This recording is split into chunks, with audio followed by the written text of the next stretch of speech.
Welcome everyone to the latest installment of CADCA's Research into Action webinar series. I'm Nicole Elguero, an analyst on CADCA's evaluation and research team. The purpose of this webinar is to introduce coalition members and substance misuse preventionists to current and relevant research being conducted in the substance use and community coalition fields. In today's webinar, we're delighted to have Dr. Kenneth W. Griffin join us for a presentation on findings from his recent article, Long-Term Behavioral Effects of a School-Based Prevention Program on Illicit Drug Use Among Young Adults, published in the Journal of Public Health Research in 2023. Dr. Kenneth W. Griffin is a professor in the Department of Global and Community Health at George Mason University in Fairfax, Virginia. Dr. Griffin is a prevention scientist with 25 years of experience studying etiology and prevention of alcohol and drug abuse and related risk behaviors among adolescents and young adults. He has served as principal investigator on 12 NIH grants and has published over 150 scientific papers and book chapters on topics that link science to practice, including research on psychosocial etiology, preventive interventions, innovations in implementation, and the dissemination of evidence-based programs. Dr. Griffin's etiology research has examined how social, cognitive, and effective self-regulation strategies are protective factors for youth alcohol and drug abuse. His intervention research has examined the development, adaptation, and testing of skills-based health education programs that promote self-regulation and other life skills as a health promotion and prevention strategy. He has conducted intervention studies testing prevention programs for young people in a variety of settings, including secondary schools, juvenile justice settings, workplaces, colleges and universities, and military academies. His recent intervention work has examined hybrid implementation models that combine in-person and technology-based interventions, including e-learning, educational games, and virtual reality. He has also studied facilitators and barriers to the implementation and dissemination of effective skill-based preventive intervention programs in both domestic and international settings, as well as strategies for adapting evidence-based prevention programs for new countries, cultures, settings, populations, and behaviors. Now I'll turn it over to Dr. Griffin.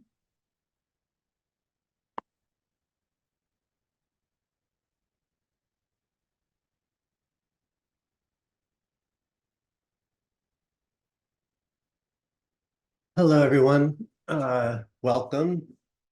Can everybody see my screen? Yes, okay. Well, good afternoon, and thanks, Nicole, for that introduction.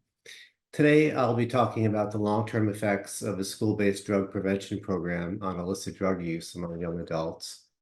And I'll also talk about some new directions for school-based prevention, focusing on hybrid intervention models that may promote the feasibility and fidelity of prevention programming.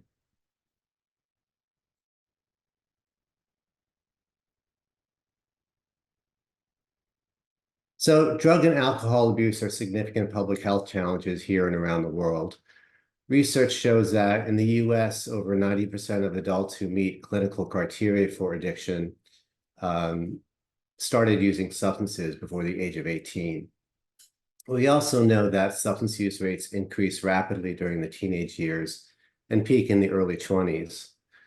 According to national surveys, past year illicit drug use is reported by about 40% of young people 18 to 25, and that's more than double the rate reported by those below or above this age group. Studies show that early initiation contributes to later abuse and addiction, and also increases the likelihood of a variety of negative social, behavioral, and mental health consequences. These include injuries, traffic fatalities, sexual assault, interpersonal violence, and psychiatric problems. So programs that effectively prevent substance use during adolescence may play a critical role in reducing many of these subsequent outcomes. So an important question is, can early intervention produce long-term effects? Most drug prevention programs for young people target alcohol, tobacco, and marijuana use. These are the most widely used substances in our society and are generally available to young people. It's often assumed that preventing or delaying the use of these substances will reduce more serious drug involvement later on, including illicit drugs other than marijuana. But few studies have tested this hypothesis by looking at the long-term effects of school-based prevention programs on illicit drug use many years later when students are young adults. The goal of the present study was to do just that, look at long-term follow-up data from a large-scale trial of a school-based drug prevention program delivered to students in middle school classrooms. The program, Life Skills Training, or LST, uses cognitive behavioral skills training techniques to enhance social and personal competence skills and drug refusal skills. LST is a universal program designed to be implemented with all students in a regular classroom setting.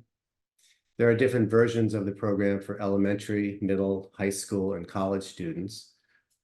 The program was developed by Dr. Gil Bachman, Professor Emeritus at Cornell Medical School in New York City. Much of the research has been conducted on the middle school program, and today I'll be talking about the long-term effects of the middle school LST program. Materials for the program include a teacher's manual and student guide for each year of the intervention, as shown on this slide.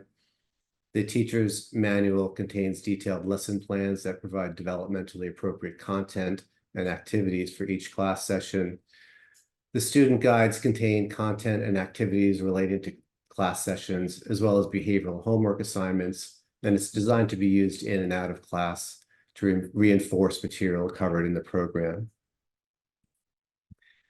There are a variety of personal self-management skills taught in the program. Content on problem solving and decision-making teaches students how to identify problem situations. They learn how to weigh various options, how to make the best decision, and take appropriate action. Students are taught the 3 C's of decision-making: clarifying the decision to be made, considering various options, and choosing the best option. They learn how to make decisions and solve problems while resisting any group pressures. Students learn personal behavior change skills. They're taught how to conduct a self-assessment to identify a focus for a self-improvement project. They learn to set realistic goals and sub-goals, and they're taught how to use self-monitoring to assess their progress, as well as self-reinforcement to reward their successes. Goal setting and achieving success are taught as methods for improving self-image.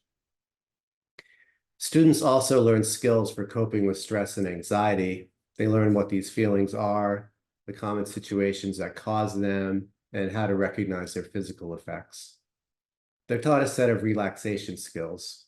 These include deep breathing, progressive muscle relaxation, mental rehearsal, visualization, as well as skills such as reframing and the use of positive self-statements. The program teaches young people a variety of general social skills. They learn to communicate clearly, to avoid misunderstandings, including the importance of nonverbal communication. They learn how to be specific in the way they speak and how to use paraphrasing to ensure understanding. They learn conversational skills such as how to initiate social interactions, overcome shyness, make new friends, and develop healthy relationships. Students are taught refusal and assertiveness skills, such as how to effectively make a request, refuse an unreasonable one, and how to stand up for oneself. They learn the difference between being aggressive and assertive, as well as techniques for being assertive in different situations. These skills are taught in a general context and then applied to situations that involve substance use. For example, students apply what they learn about assertiveness in scenarios that involve resisting peer pressure to use substances. The program also addresses social influences, norms, and resistance skills in a variety of ways. It teaches skills, attitudes, and norms needed to resist pressures to engage in substance use and other unhealthy behaviors. Anti-drug use norms are emphasized, such as correcting the misperception that most young people engage in substance use. And students are taught skills to resist direct pressure from peers and indirect messages from media sources. They learn to recognize and resist these messages and other persuasive tactics, and to assertively refuse. For example, they learned how to break down, demystify, and refute media messages that promote substance use. A key element of the life skills training program is the interactive nature of the instruction. Teachers attend training workshops that teach cognitive behavioral skills training techniques. The trainings are led by a national pool of certified trainers available in person or online. And the purpose is to familiarize teachers with the program content, materials, teaching methods, and underlying theory. It also provides an opportunity for them to learn and practice the skills needed to implement the program. They learn how to effectively facilitate potentially sensitive classroom discussions and demonstrate new skills to students. They learn how to coach students through skills practice scenarios and provide positive feedback and social reinforcement. They also learn how to assign and evaluate student behavioral homework assignments for extended practice. Teachers or other providers are also given instruction on practical implementation issues, including classroom management tips.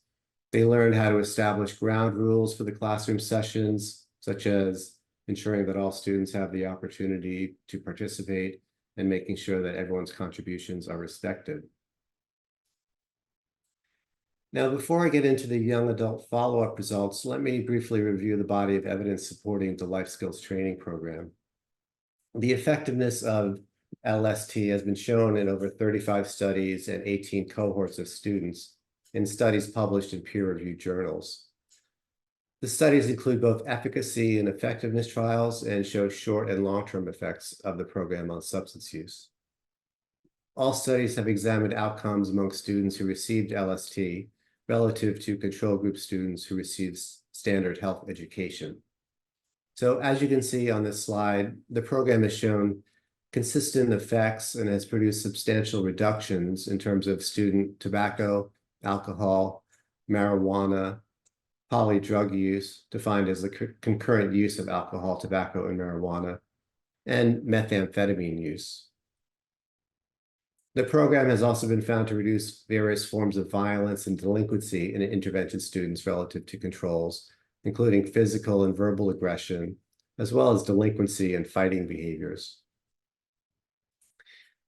The young adult follow-up study that I'll be talking about today followed a cohort of students who had participated in LST in junior high school. There were 56 schools that participated, 34 intervention and 22 controls, recruited from suburban areas in New York State. Prior to randomization, schools were assessed with regards to smoking prevalence and then divided into high, medium, or low prevalence groups, and schools were then randomized into the experimental or control conditions within those groups in order to maximize pretest equivalence. Students in the intervention condition received LST, 15 class sessions in the 7th grade, 10 in the 8th, and 5 in the 9th. Students in the control condition received standard health education that was provided by the school. The study protocol was approved by the IRB at Cornell Medical School. So in terms of data collection in junior high, here are some details.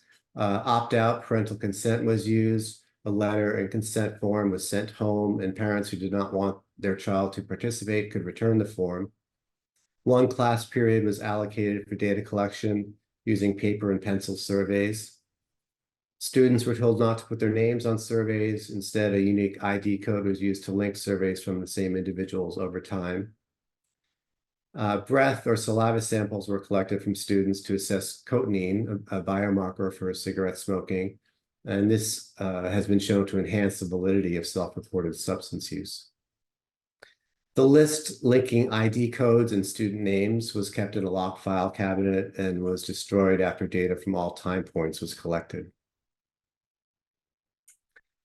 This cohort of students was followed up annually in junior high and high school.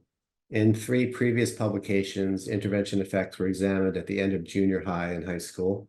When assessed in the 9th grade, students who received LST reported lower rates of smoking, drunkenness, and marijuana use when compared to students in the control condition. This study was published in the Journal of Consulting and Clinical Psychology. 2 additional studies reported effects for this cohort when the students were assessed at the end of the 12th grade. In a study published in JAMA, students who received LST reported less drug use and polydrug use relative to controls. In a study published in Addictive Behaviors, students who received LST reported less overall illicit drug use, including marijuana, inhalants, narcotics, and hallucinogens relative to controls. So these findings illustrate enduring prevention effects in this cohort on multiple substance use outcomes over substantial periods of follow-up. For the follow-up assessment during young adulthood, which took place roughly 5 years after high school graduation, we attempted to update contact information for students who completed the baseline survey. We used a variety of methods to find home addresses, including the methods shown here on the slide: directory assistance searches, telephone matching services, DMV databases, change of address forms, etc.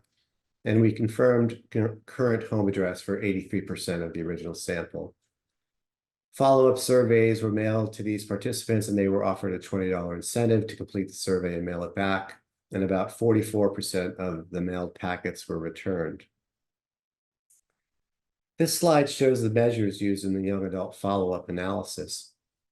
The 7th grade survey assessed demographic variables and the frequency of cigarette, alcohol, and marijuana use on a 9-point scale from never to more than once a day.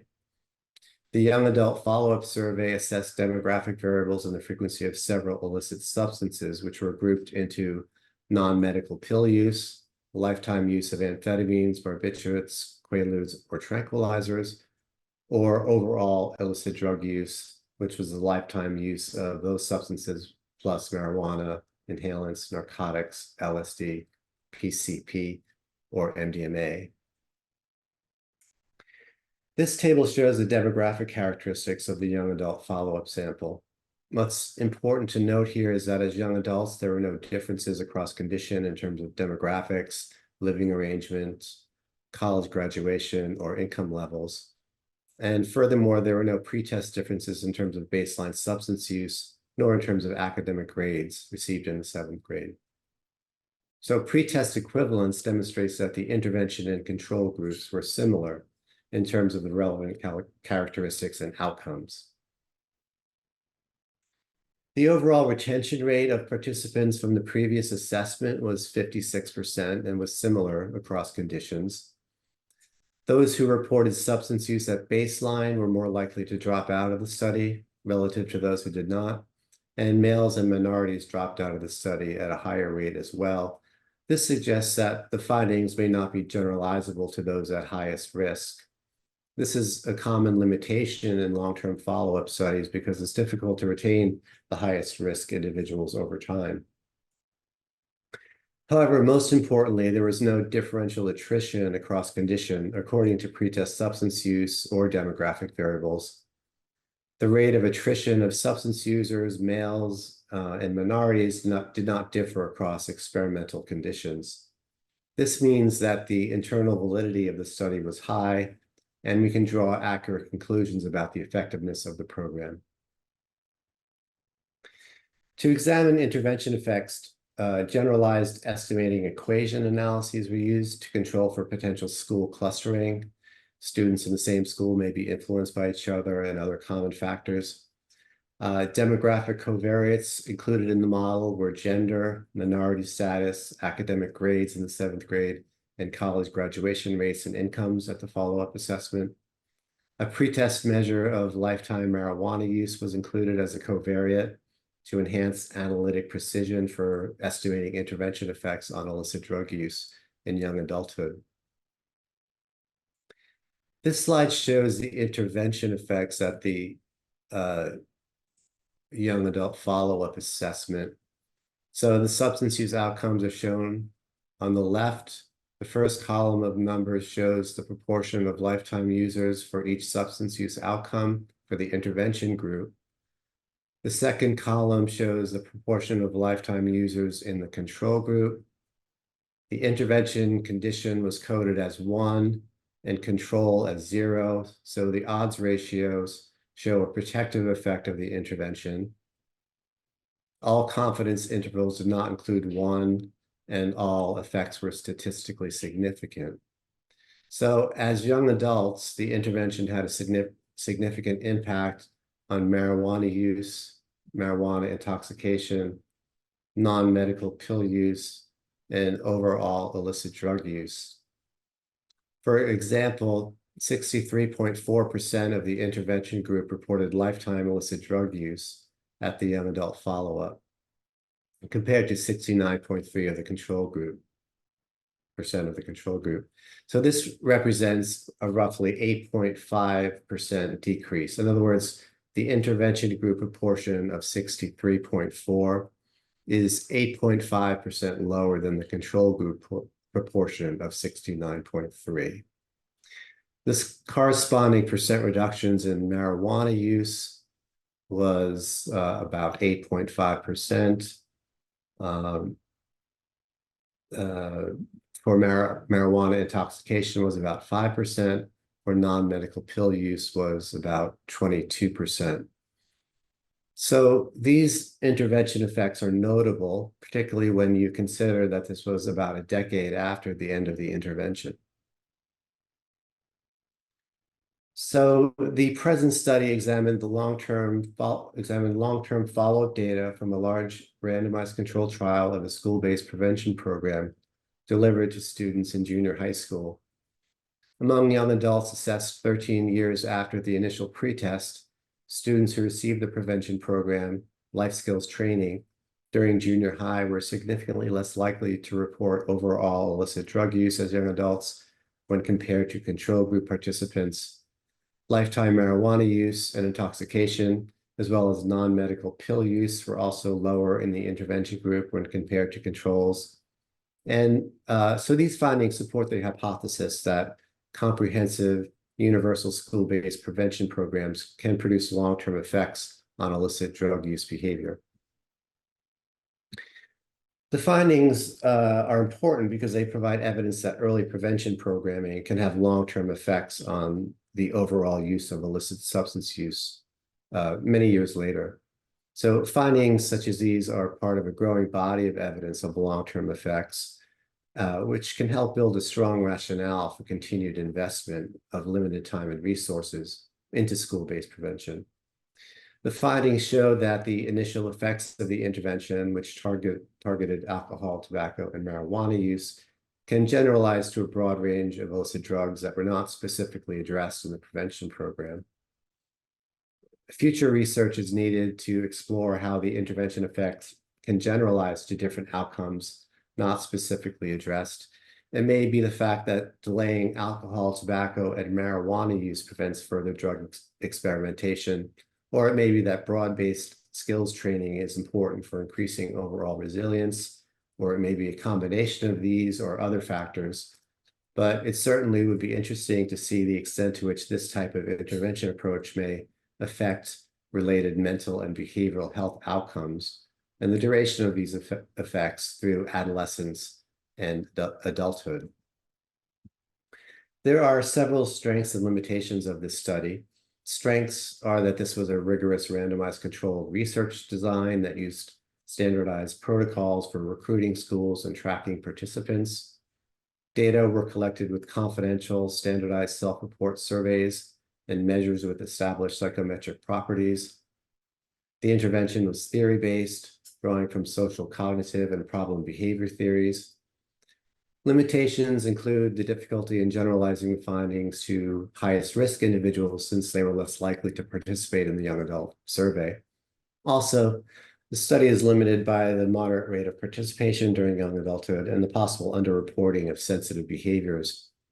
However, these limitations would likely make it more difficult to show program effects. The presence of prevention effects in the face of these limitations provides strong empirical support for the efficacy of this prevention approach. Here is the citation for this study I presented. It was published in the Journal of Public Health Research. And I'd like to take a few more minutes to talk about some new directions in school-based prevention, focusing on integrating digital content into school-based prevention curricula. School-based drug prevention programs offer considerable public health potential, including long-term effects, as we've just seen. Yet limited classroom time for prevention and poor implementation fidelity by classroom teachers can be barriers to the widespread adoption and implementation of effective programs. The delivery of prevention content through an online or e-learning format may help address these barriers and facilitate greater adoption and implementation. Online delivery can reduce the burden on teachers and the amount of time needed for in-class instruction. However, programming that is provided entirely online may limit the use of teaching strategies for prevention with demonstrated effectiveness, such as facilitated group discussion and behavioral skills training. So a prevention model that uses a hybrid or blended learning approach could maintain the strengths of both online and traditional classroom instruction. I'll now talk about a project that developed and tested a hybrid adaptation of the LST middle school program that included both digital and in-class components. In the previous follow-up study, students received the classroom LST program, which consisted of 15 sessions in the first year of the program. In this study of the new hybrid version, there were 14 e-learning modules and 6 class sessions. So this represents a significant reduction in classroom time. And also in this hybrid version, new content on prescription drug abuse was added to the program as well. I'll now describe the e-learning modules and classroom sessions of the hybrid version of life skills training. The e-learning modules included videotaped live hosts who introduced the module topic. Specific skill content was modeled, often using animated characters. Branch scenarios allowed students to see how different selections of skills may produce different outcomes. Knowledge checks provided feedback to the student and teacher on what students learned. And to maximize engagement, the modules used animation and kinetic typography throughout. The classroom sessions for LST, as we've already seen, are highly interactive, include group discussion, behavioral rehearsal, along with coaching and feedback from a trained teacher or facilitator. And these elements were maintained in the hybrid version. Indeed, this hybrid version can be delivered like a flipped classroom model, such that didactic content is taught in the e-learning modules, which students can review independently in the classroom, at a computer lab, or as a homework assignment. And then the live interactive classroom sessions can focus on the application of this content. Each learning module began with a brief videotape segment that included a male and female middle school student who served as co-hosts and introduced the content. The co-hosts then showed up again at the end of the module to summarize and conclude each module. Animation was used throughout the middle school e-learning program. This slide shows the look and feel of the animation, which includes colorful settings, diverse characters, and engaging content. Here are some additional screenshots from the prescription drug abuse e-learning module. Facts and figures about prescription drug misuse were included, including the characteristics and types of prescription drugs shown on the upper left. Students were taught what prescription medications are and how they can be abused, as shown on the upper right. For example, prescription medications must be ordered by a doctor, obtained at a pharmacy, and include instructions about dosage and proper use. And abusing prescription drugs involves taking the medications without a prescription in a way other than prescribed or for the feelings it produces. As shown on the lower left, definitions of key terms were provided, such as side effects and contraindication. And on the bottom right, you can see a list of different refusal techniques and examples of what to say. This slide shows an overview of the implementation model for the hybrid LST middle school program. Students viewed a set of online e-learning modules prior to attending the relevant classroom session, focused on facilitated skills practice for these topics. The e-learning modules ranged from 4 to 10 minutes in length, with an average of about 6.5 minutes, and the 6 classroom sessions are each 30 to 40 minutes long. There were 3 blocks of content. In block 1, there were 5 e-learning modules, an introduction to the program, along with modules on self-image and self-improvement, making decisions, advertising, and violence in the media. These were followed by a classroom session that included discussion and skills practice in self-image, goal setting, and decision-making. The second block of content focused largely on coping and social skills, and the third block on assertiveness, conflict resolution, and substance use topics. And the number of classroom sessions per block varied, such that more sensitive topics, such as substance use, incorporated more classroom sessions. This slide shows how storyboarding was used to develop an animated section of the e-learning program. A storyboard brings together the script and visual elements of an e-learning module. Here we can see a rough sketch and then a more finalized image along with the script. The module begins with a story about Emily, who hurt her knee. Emily just came from the doctor's office. She was playing soccer and hurt her knee. Emily's knee felt broken, was really swollen, and was turning all sorts of weird colors. So her dad took her to the doctor immediately after the game. The doctor told Emily her knee was fractured, so he gave her a prescription for medicine to help with the pain. A prescription is something that a doctor orders for you that allows you to get certain kinds of medicine from a pharmacy or drugstore.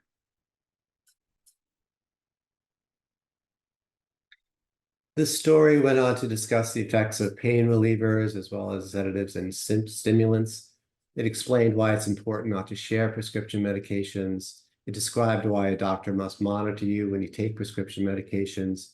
And it explored myths and realities, such as the belief that prescription drugs are safer than street drugs. So I'll now turn to an evaluation study of this hybrid version of the LST middle school program. So the data collection procedures were similar to the previous study. The main difference was that students completed surveys online using devices mostly in the classroom or computer lab. I won't go over the other details shown here since they've already been mentioned. There was no pretest differences between the intervention and control groups in terms of substance use or demographics, and no differential attrition across conditions.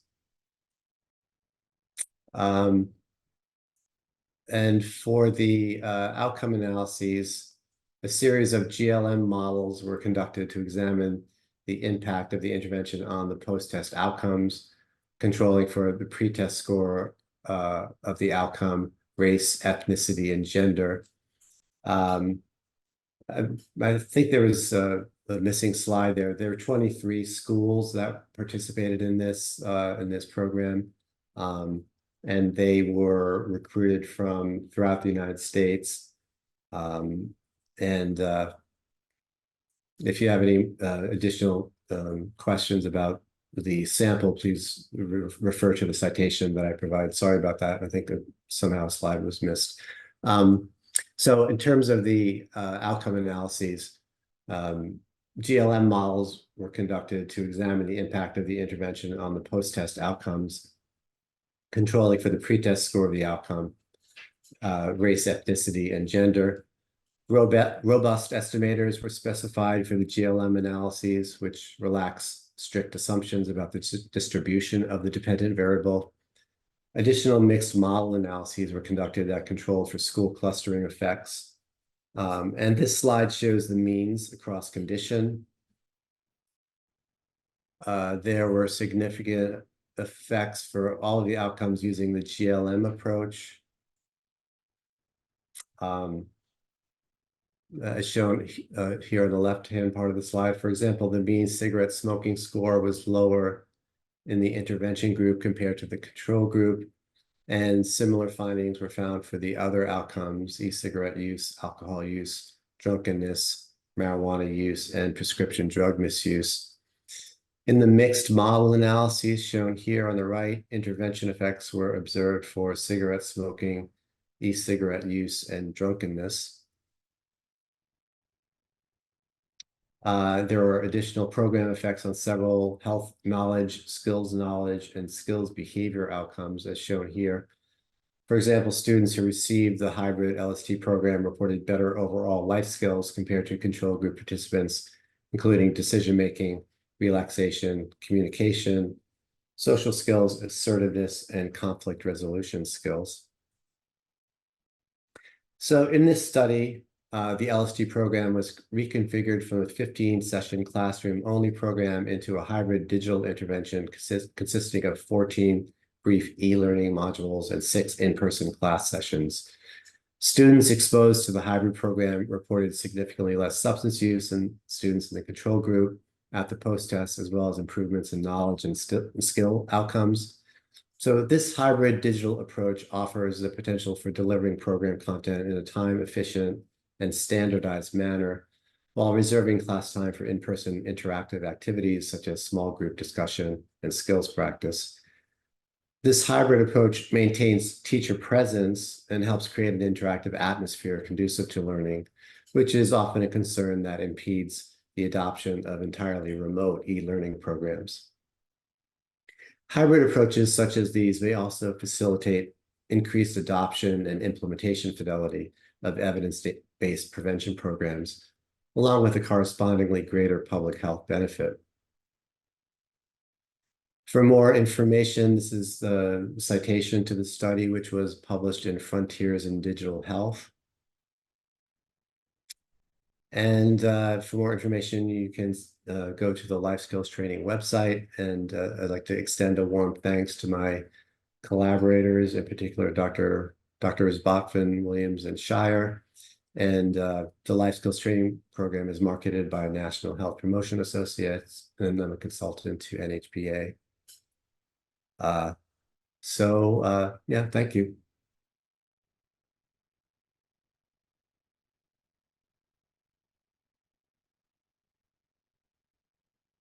Hey, thank you, Dr. Griffin, for a wonderful presentation. We'll go ahead and start the Q&A session. I'll start with a few questions of my own, and then we'll hear from participants. So please continue typing your questions in the Q&A box on the bottom of your screen. My first question is, do you believe school-based prevention programs like Life Skills Training should address additional illicit drugs? And do you hypothesize there may be an even greater impact? That's a very interesting question. Well, I think it's important that content is developmentally appropriate, and caution must be used to avoid introducing information that's not relevant. For example, it wouldn't be appropriate to discuss injection drug use with middle school students because it's not something that they engage in at that age.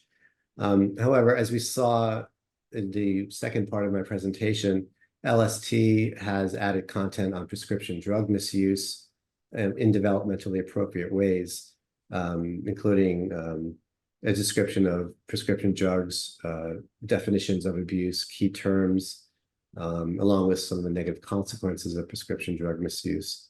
Among even younger age groups, it may be appropriate to discuss what prescription medications are, why it's important to follow doctor's orders, why they should never be shared, without necessarily introducing the idea of misuse. And the application of refusal skills can be made appropriate for prescription drugs and other substances, as we saw on one of the slides. Mm-hmm. Thank you. And who have you presented your findings to, and who do you want to reach? This is actually the first presentation I've made for the long-term follow-up study, which was published recently. I do plan to present it at academic conferences, and as an academic, I'm primarily interested in reaching other scientists and researchers, but the findings are clearly relevant for practitioners and policymakers. The findings suggest that early intervention can have long-term impacts, a significant decrease in illicit drug use rates that lasted for more than a decade after the intervention. So the return on this has implications for prevention, and that the return on investment is likely to be strong, and findings such as these demonstrate that prevention works and can have enduring effects. One study, for example, found that LST produced every $50 benefit for every $1 invested in terms of reduced correction costs, welfare and social burden, social services burden, drug and mental health treatment, and increased employment and tax revenue. So the return on investment for these programs is significant, and they can have enduring long-term effects. And how can coalition members and substance use preventionists in the field best use the findings from your research? Well, I would say that various stakeholders can use the results of this and other studies, growing body of literature showing longer term effects for making an argument that it's worth investing limited resources in prevention and time because of the potential for long-term impact, and also, the long-term follow-up study that I presented showed an 8.5% reduction in illicit drug use. So when if extrapolated to the larger U.S. population, that could be quite a significant public health impact. So I think that these findings can be used to build a strong rationale for investing limited time and resources. Thank you. So we'll move on to participant questions now. So please continue sending your questions. We'll get to as many as we can, but we do have a few here. And were ACEs measurements used preliminarily? Adverse childhood experiences. We did not measure adverse childhood experiences, although they would be important contextual variables for understanding who these kind of prevention programs can work for. But unfortunately, we did not assess those. And then there were a few questions about during what years was the current and follow-up study conducted? So if you have those years from the first one, the follow-up one, and then the hybrid study. The intervention for the follow-up study, the intervention years, I believe, were in the late 1980s, so quite a while ago. And there were, as I mentioned, that cohort of students was followed up throughout junior high and high school, and then again in young adulthood. But the initial intervention was delivered in the late 80s, I believe.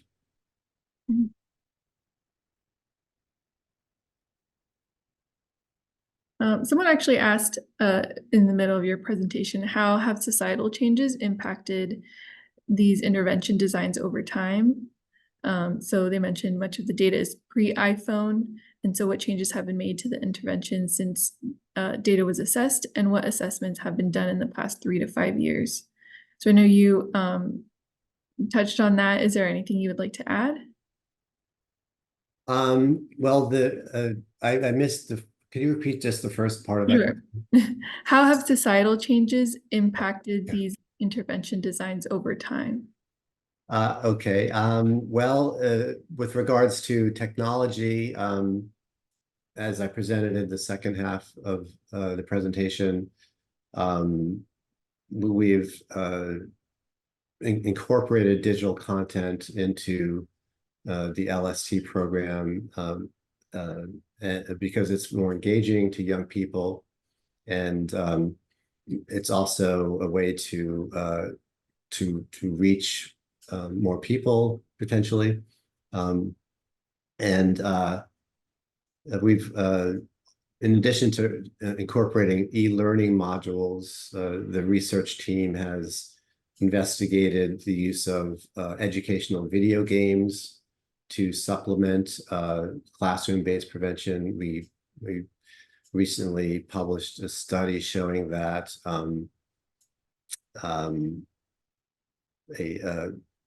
classroom sessions and a educational game that focused on bullying prevention. And as a supplement to the existing LST program, did produce effects on bullying perpetration in middle school students. And we've also done some work in the area with older teens, looking at virtual reality technology as a way to supplement the program content among college students. And also our assessments have moved from paper and pencil surveys to largely online surveys that students can complete on devices, either in the classroom or a computer lab, or they are able to complete these surveys on phones. Like older teens can complete these surveys on phones as well. We have a few more questions actually. So someone said, "Thank you for sharing information on the long-term impacts on substance use behavior. Can you please share information on where we can learn about the impact of on other risk or protective factors in your study?" I would suggest taking a look at the Life Skills Training website. There's a tab on research, and we have done some studies, and other investigators have done studies looking at the long-term effect of LST. And in one study, we showed that there were effects on sexual risk behaviors among older teens. So this is an example of how the intervention effects can generalize to behaviors that are not addressed in the initial intervention. Yeah.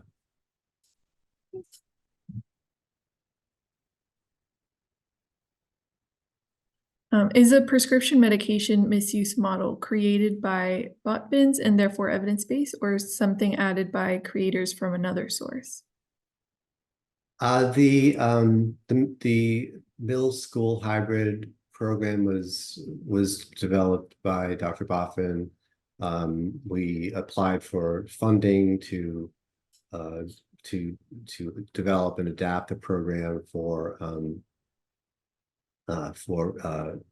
hybrid model, and by adding content on prescription drug medication. What were the demographics of the schools? And has the LST program been effective in urban communities? The long-term follow-up study was primarily suburban, predominantly white sample from throughout New York State. There was also a large study looking at a version of adapted or tailored version of LST for urban minority youth. That was tested, and several publications. If you take a look at the literature on LST, you'll see that there are several papers published that have focused on urban minority youth, so and showing intervention effects on that population as well. Okay, and one last question. How has LST gained recognition and implementation efforts globally? The program has been implemented, I believe, in over 30 countries worldwide. And there's a large initiative that I've been involved with that's taken place in Italy, where researchers there have adapted the LST program, translated and adapted it for middle schools and elementary schools in northern Italy for the most part. And so they did a cultural adaptation to address certain issues that are different in Italy than in the US, for example. It's often the case that families consume wine at dinner, including children. So that kind of wet culture is different from our kind of dry culture with regards to alcohol use. So those type of issues needed to be taken into consideration in the adaptation, but it has been distributed in many different countries. Okay. And one final question. For the hybrid version of LST, where can participants find more information on that? On the Life Skills Training website? Is there another article that you have on? Well, I did include a citation at the end of the presentation, Frontiers in Digital Health, which provides details of the evaluation study of the hybrid program. And also there's more information on the LST website for that information. Okay. Great, thank you. Thank you all for your questions as well. We'll wrap up the webinar. I want to remind you to please take a couple of minutes to complete an evaluation for this webinar. You can scan the QR code with your iPhone's camera to access the form, and I'll also add the link to the chat box.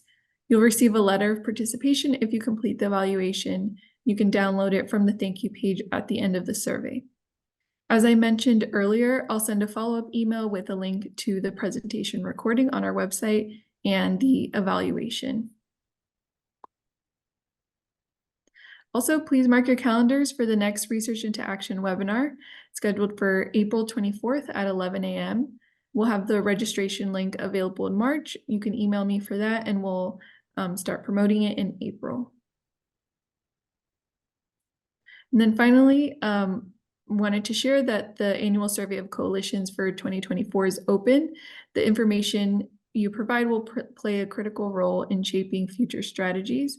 So to get started, one person familiar with day-to-day activities should complete the survey. It takes under an hour and you can return to the saved information at any time.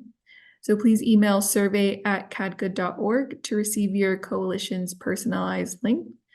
And upon completion, your coalition will be entered into a drawing to win gift cards and or discounts for our mid-year training institute in Chicago this July. Thank you, Dr. Griffin, for your presentation and for the work you're doing in the field. I'm excited to hear more about what you're doing, and especially if you do work on life skills training. Again, and thank you to our webinar participants for your comments, questions, and your participation in the evaluation, and we'll see you next time.